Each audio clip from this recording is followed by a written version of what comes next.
गरीब रे गुना उन्हनि उठल पुठिया मुंहिंजो मरण थिए मन जो कुझु लॻियो ससुई खां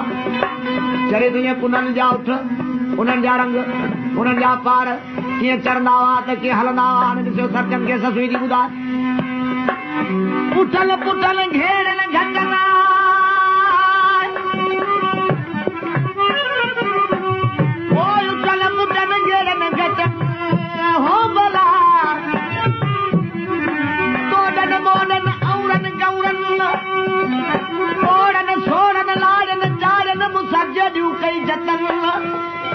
हिकिड़ा उठ ॾाटी ॿिया कुझु बहारा चाचिरो चप चरन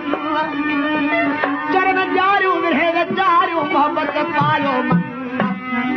तंग न डिॼा हलन सिजा कोन्हे की न पुछनि हो भला मंगल मारण पोइ निहारण इहो ऐब उठनि गुण क्या कीन शाह कमीर चए मुंहिंजा लेड़ा लुर वञनि हाणे ॿुधी पलो चल हु त धारे ख़ातर धारिया ससुई काबू जबल ते चढ़िया इंसान में दवे ठाई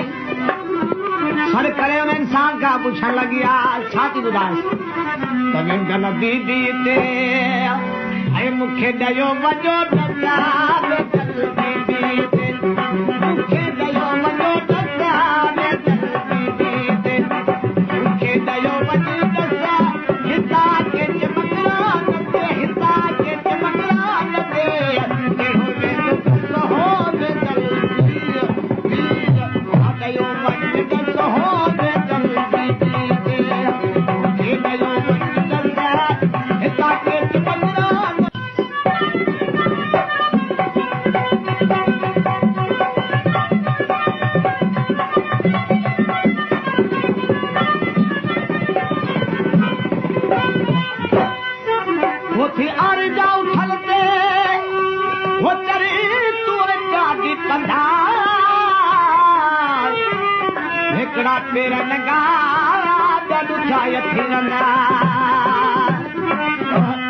यारी जा उठंदे तूं पिया थी पंदा हिकिड़ा पेर नंगा ॿिया ॾुखाय थी रंदा हो ठही मोती भला केॾा कंद केॾा पंदा हो ठही मोती भला केॾा कंद केॾा पंदा हो ठही मोती भला केॾा कंद केॾा पंदा हो वञी केती रजा हो वञी केती रजा गॾे बाटन वञी पंदा हो के चलती थी उठी गयो मन जलसा हिता के मंगरा के हो के कुछ हो के चलती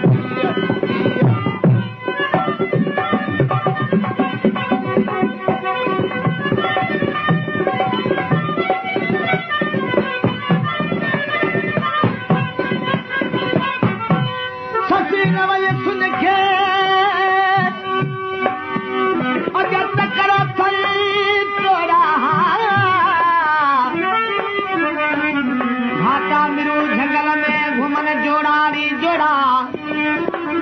पटी दी मां सभु कजे घोड़ाड़ी घोड़ा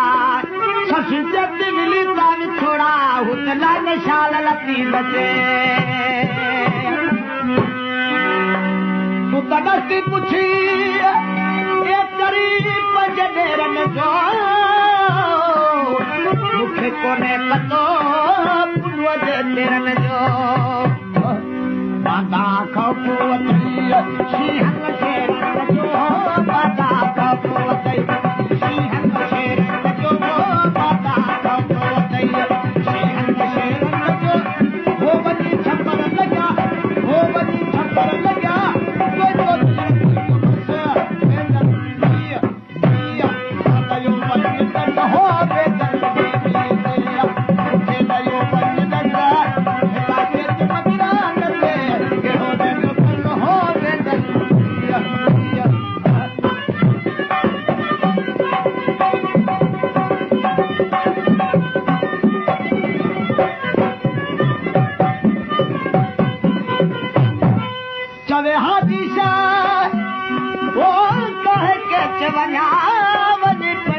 उन लला वञ पाण ॾिसां जो निरू मारींदा घोरस घोट मथां जो निरू मारींदा घोरस घोट मथां जो निरू मारींदा घोरस घोट मथां मन मुंहिंजो मौत ॾिसी